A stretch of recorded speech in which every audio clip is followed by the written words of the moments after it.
Hello students, हम लोगों ने लास्ट लेक्चर में आयताकार और वर्गाकार मार्ग का क्षेत्रफल निकालने संबंधित क्वेश्चन किए थे और अब उसी का जो प्रश्नावली है 12B, उसमें जो उसी से रिलेटेड जो क्वेश्चंस हैं उनको हम करेंगे। सभी वैसे ही प्रश्न हैं तो थोड़ा सा और हमारा अभ्यास हो जाएगा, तो उसके लिए हम बढ़ते हैं, उन क्वेश्चंस को हम करना स्टार्ट करते हैं। तो 12B का जो पहला क्वेश्चन है उसमें एक आकृति दी हुई है, उनकी लंबाई और चौड़ाई, अंदर वाले आयत की लंबाई और चौड़ाई अपन को ज्ञात करनी है। देख लीजिए जरा, तो पहला क्वेश्चन दिया हुआ है वो ये है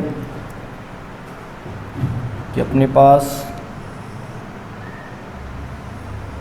ये आकृति है,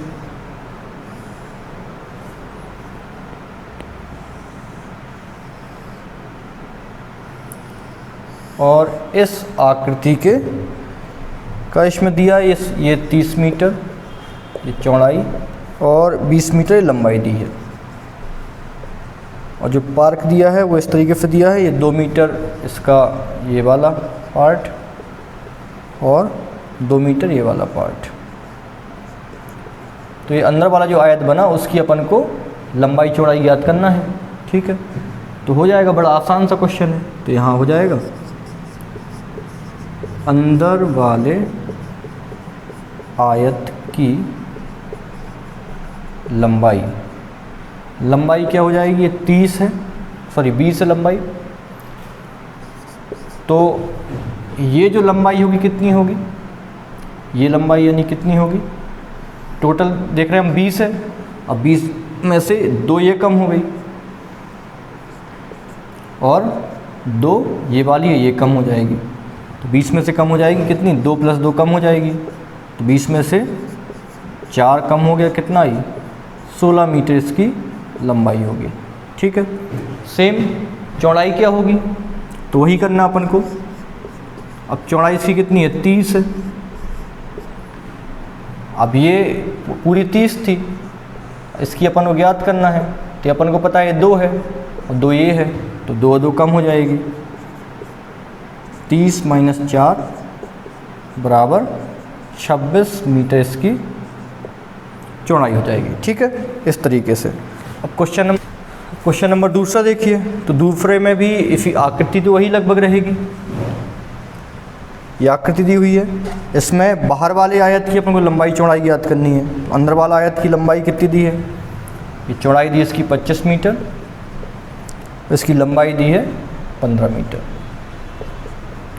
ठीक, और ये है 3 मीटर और ये है 3 मीटर, बाहर वाली ज्ञात करनी है।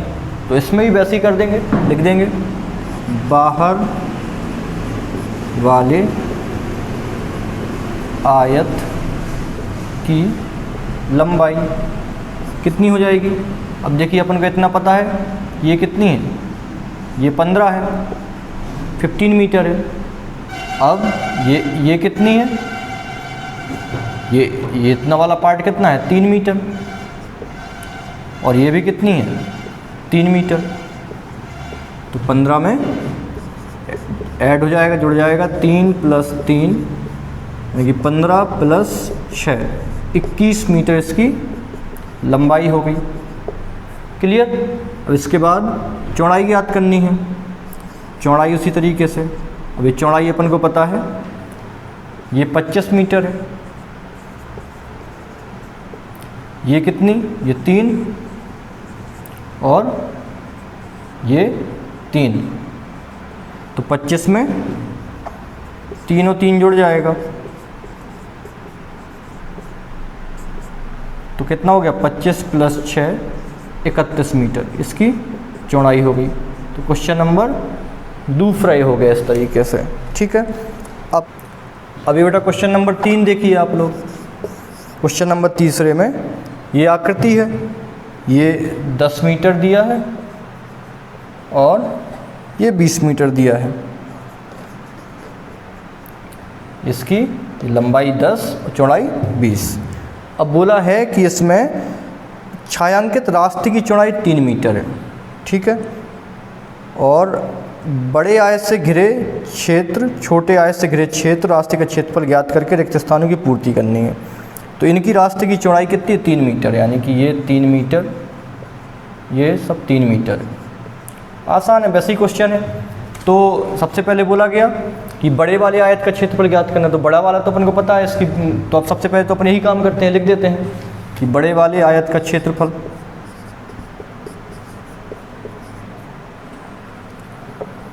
बड़े आयत से घिरे क्षेत्र का क्षेत्रफल, क्षेत्रफल के लिए अपन को क्या चाहिए? लंबाई गुणा चौड़ाई। अब बड़े क्षेत्र से घिरे क्षेत्र का क्षेत्रफल अपन को पता है कि उसकी लंबाई अपने पास 10 दी हुई है, चौड़ाई 20 दी हुई है, पहले से दी हुई है, इसमें तो अपन को कुछ करना ही नहीं है ना। तो सीधे सीधे हो जाएगा इसमें कि 20 गुणा 10 हो गया, लंबाई बराबर कितनी है? 10 है, सॉरी, चौड़ाई 20 है। तो इधर हो जाएगा लंबाई कितनी है? 10 गुणा 20 यानी कि 200 मीटर स्क्वायर या वर्ग मीटर। ये हो गया बड़े आयत का। छोटे आयत का क्षेत्रफल ज्ञात करना है, वही काम है। छोटे आयत से घिरे क्षेत्र का क्षेत्रफल जो भी लिखना है, वही लंबाई गुणा चौड़ाई। अब इसकी लंबाई कितनी होगी? ये टोटल तो 10 थी, ये पूरी 10 है, अपन को ज्ञात करना इतने की। तो अपन को पता है कि 10 है, ये वाला पार्ट कितना है? ये 3 मीटर का है, ये वाला पार्ट ये भी 3 मीटर का है। तो 10 में से कितना? ये 3 और 3 कम हो जाएंगे, यानी कि 6 बचा कितना? ये 4, इसकी लंबाई बची 4। चौड़ाई कितनी है टोटल? 20 है, ये पूरे की चौड़ाई 20 है। अब लेकिन अपन को तो अंदर वाला इतनी चौड़ाई चाहिए, तो ये चौड़ाई कितनी है? 3 ये कम हो जाएगी, 3 ये कम हो जाएगी, तो 20 में से 3 ये कम हो गया, 3 ये कम हो गया, तो 20 माइनस 6 यानी कितना हो गया? 14। तो क्षेत्रफल क्या हो गया? 14 गुणा 4 बराबर 56 मीटर स्क्वायर। अब इसमें और किसका पूछा है? और उसने पूछा है कि रास्ते का क्षेत्रफल। तो रास्ते का क्षेत्रफल बेटा वही जैसे अपन ने क्वेश्चन में किया है, रास्ते का क्षेत्रफल बराबर बड़े आयत से घिरे क्षेत्र का क्षेत्रफल माइनस छोटे आयत से घिरे क्षेत्र का क्षेत्रफल। तो बड़े आयत से घिरे क्षेत्र का क्षेत्रफल कितना? 200, छोटे से घिरे क्षेत्र का क्षेत्रफल 56, 200 माइनस 56 कितना हो गया? 144 मीटर स्क्वायर या वर्ग मीटर। तो इस तरीके से ये क्वेश्चन नंबर तीसरे के जो 3 ऑप्शन थे, तीनों अपने ऑप्शन हो गए, क्वेश्चन कंप्लीट। अगला क्वेश्चन नंबर बेटा चौथा देखिए। तो क्वेश्चन नंबर चौथे में क्या है? एक हॉल की लंबाई 20 मीटर है, तो लिख लिया अपन ने, हॉल की लंबाई बराबर 20 मीटर, ठीक है। हॉल की चौड़ाई 8 मीटर है, चौड़ाई है 8 मीटर। इसमें दीवारों के चारों ओर फर्श में 2 मीटर चौड़ाई का संगमरमर लगा हुआ है, ठीक है। दीवार के चारों ओर फर्श में 2 मीटर का संगमरमर लगा हुआ है। अपनी अभ्यास पुस्तिका पर एक रफ चित्र बनाकर संगमरमर पर लगे फर्श का अपन को ज्ञात करना है, ठीक है। तो कोई बहुत टफ काम नहीं है, बड़े आसानी से अपना ज्ञात हो जाएगा। देखिएगा, तो हॉल की लंबाई चौड़ाई पहले निकाल ली, लंबाई चौड़ाई लिख लीजिए, अपन बना लेते हैं एक हॉल। ये अपना हॉल हो गया, इसकी लंबाई 20 और चौड़ाई 8, 20 मीटर, चौड़ाई 8 मीटर, ठीक है। इसकी दीवार के चारों ओर फर्श में 2 मीटर चौड़ाई का संगमरमर लगा हुआ है, ठीक है। तो ठीक, अपन संगमरमर लगा देते हैं। तो इसमें निकालना क्या है अपन को? संगमरमर लगे फर्श का क्षेत्रफल अपन को ज्ञात करना है। जिसमें संगमरमर लगा हुआ है जिस क्षेत्र में, उसका अपन को क्षेत्रफल ज्ञात करना है, ठीक। बड़ा आसान सा क्वेश्चन है, कोई इसमें बहुत बड़ी दिक्कत नहीं। अब इसमें उसने बोला हुआ है कि अपन को क्या करना है, दीवार के चारों फर्श में 2 मीटर का चौड़ाई का संगमरमर लगा हुआ है। इसमें अपन ने संगमरमर लगा दिया, ये मान लीजिए संगमरमर ये लगना है, इसमें स्टार्ट हुआ 2 मीटर चौड़ाई का, ये अपना संगमरमर लगा हुआ है इधर भी, और ये इधर भी चौड़ाई का 2 मीटर। ठीक, एक तरीके से ये पार्ट बचा, बाकी में अपन ने संगमरमर लगा दिया। ठीक है, ये संगमरमर लगा हुआ है, और इस संगमरमर कितना लगा हुआ है, ये कितनी चौड़ाई का, 2 मीटर। 2 मीटर मतलब चौड़ाई, ऐसे में 2 मीटर और ऐसे में 2 मीटर। ठीक है, तो अब बोल रहा है कि अभ्यास पुस्तक का रफचित्र तो बना लिए, संगमरमर लगे फर्श का क्षेत्रफल ज्ञात करना है। तो यानी कि ये जो भाग है जिसमें संगमरमर लगा हुआ है, ये देखिए, ये वाला जो क्षेत्र, ये संगमरमर लगा हुआ फर्श है, इसका अपन को क्षेत्रफल ज्ञात करना है। तो वही होगा कि सबसे पहले बाहर वाले आयत का क्षेत्रफल और अंदर वाले आयत का क्षेत्रफल निकालें, घटा देंगे, निकल आएगा। ठीक है, तो बाहर वाले आयत का क्षेत्रफल, नाम नहीं दिया इसमें, नाम दे तो नाम से भी काम बन सकता था, लंबाई गुणा चौड़ाई, या फिर हॉल का क्षेत्रफल लिख सकते हो। तो ये हो गया 20 गुणा 8, ये तो अपन को पता है पहले से, तो 160 मीटर स्क्वायर हो गया। अब बेटा अंदर वाले आयत का क्षेत्रफल, अंदर वाले आयत का क्षेत्रफल, वही लंबाई गुणा चौड़ाई। इसकी लंबाई कितनी है, इसकी लंबाई ये तो थी 20 टोटल। ठीक है, अपन को इतने ही ज्ञात करना है, ये 2 कम हो गया, ये कम हो गया, तो 20 माइनस 4 कितना बचा, 16 मीटर। चौड़ाई, चौड़ाई इसकी 8 थी, तो टोटल 8 थी, लेकिन अब अपन को इतनी ज्ञात करनी है, तो 2 ये कम हो गई, 2 ये कम हो गई, तो 8 में से 2 + 2 4 कम हो गया, यानी कि 4 मीटर।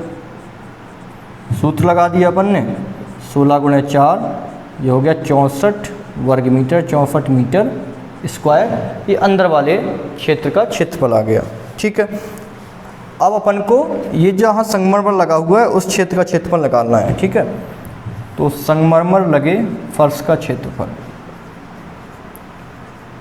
लगे फर्श का क्षेत्रफल। तो इसके लिए अपन को जो बड़ा आयत है उससे छोटे आयत को घटा देंगे तो निकल आएगा। तो बड़े आयत का क्षेत्रफल कितना है, 160, इसका कितना है 64, इसको अपन ने माइनस किया तो कितना आएगा 64, यहाँ से ये 6 बार 7 और ये 96 मीटर स्क्वायर, 96 वर्ग मीटर ये क्षेत्रफल हो गया। ठीक है, समझ रहे हैं आप। तो इस तरीके से क्वेश्चन नंबर ये चौथा हो गया। अब क्वेश्चन नंबर 5 में देखिएगा आप लोग, एक वर्गाकार बगीचा है, मतलब वर्गाकार बगीचे का मतलब क्या हुआ, लंबाई चौड़ाई दोनों की बराबर। ठीक है, इसको ध्यान रखना है अपन को। और उसके चारों ओर 50 सेंटीमीटर चौड़ाई का मार्ग बना हुआ है। बगीचे की लंबाई मार्ग सहित 51 मीटर है, मार्ग सहित है 51 मीटर। ठीक है, तो बगीचे का क्षेत्रफल अपन को ज्ञात करना है। अब बगीचे की लंबाई मतलब मार्ग सहित कितनी, 51 मीटर। तो अपन ने मार्ग सहित बगीचा बना दिया, क्या हुआ 51 मीटर का है, तो 51 मीटर लंबाई दी, चौड़ाई भी कितनी होगी 51 मीटर। तो ये समझिएगा।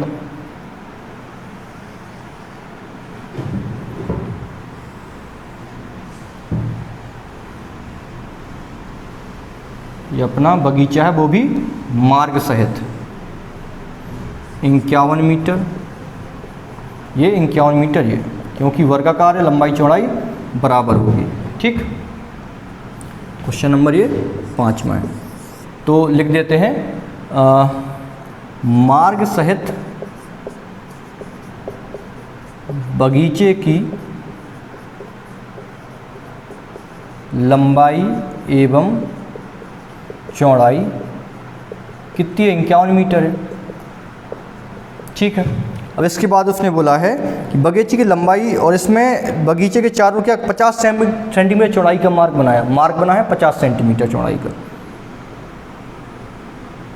तो ये अपना बगीचा हो गया, ये अपना बगीचा है, इसका अपन को क्षेत्रफल ज्ञात करना है जिसका, और इसके ऊपर ये मार्ग सहित 51 मीटर, इसकी कितनी है, ये 50 सेंटीमीटर, और ये भी 50 सेंटीमीटर, ये मार्ग है 50 सेंटीमीटर का, ये भी 50 सेंटीमीटर।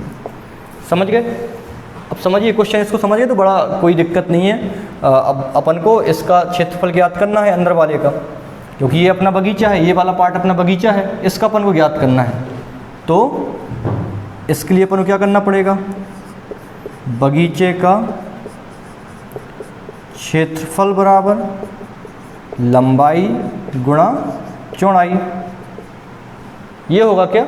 नहीं होगा, क्योंकि बगीचा क्या है? वर्गाकार है। तो क्या होगा? भुजा स्क्वायर।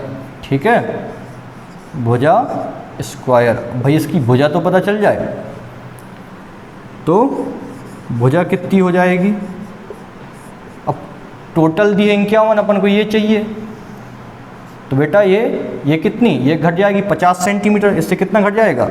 51 मीटर में से माइनस 50 सेंटीमीटर, और ये इधर यहाँ की 50 सेंटीमीटर, ये घट जाएगी। यानी कि 51 मीटर में से माइनस कितना घटेगा? 100 सेंटीमीटर। 100 सेंटीमीटर क्या कहलाता है? 1 मीटर कहलाता है। तो 51 माइनस 1 बराबर कितना हो गया? 50 मीटर। तो जो वर्गाकार हमारा बगीचा है उसकी जो माप आ गई, भुजा की माप आ गई कितनी आ गई? 50 मीटर। सूत्र लगा दिया, क्या होता है? भुजा स्क्वायर।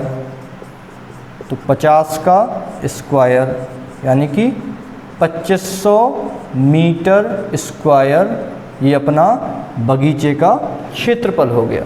ठीक है, तो इस तरीके से हमने ये पूरी प्रश्नावली समाप्त कर ली। इससे रिलेटेड जितने क्वेश्चंस होने चाहिए हम सब लोग एग्जाम्पल के थ्रू और प्रश्नावली के थ्रू कर चुके हैं। इसके बाद भी कोई इस संबंधित डाउट है तो आप डिस्कस कीजिएगा, पूछिएगा। ओके, पढ़ते रहिएगा। Thank you so much.